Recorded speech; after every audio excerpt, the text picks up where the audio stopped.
महाराष्ट्र के BJP के रहनुमा विनोद तावड़े पर बहुजन विकास Aghadi BVA ने assembly इंतखाबात से पहले पालघर में वोट के बदले नकदी तकसीम करने का इल्जाम आयद किया है।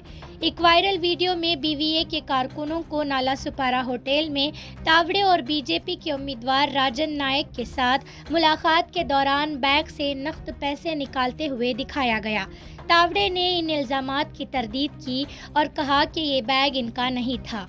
बीवीए जिसकी क़ियादत हितेंद्र ठाकुर कर रहे हैं, इन्होंने दावा किया कि तावड़े के बैग में 5 करोड़ रुपए थे और 2 डायरियां मिली हैं। हालांकि इनकी चीज़ों की तफसील नहीं बताई गई। इस वाक़ये के बाद एहतजाज फूट पड़े और बीवीए के कारकुनों ने तावड़े की गिरफ्तारी का मुतालिबा किया, जबकि पुलिस ने होटल को सील कर दिया।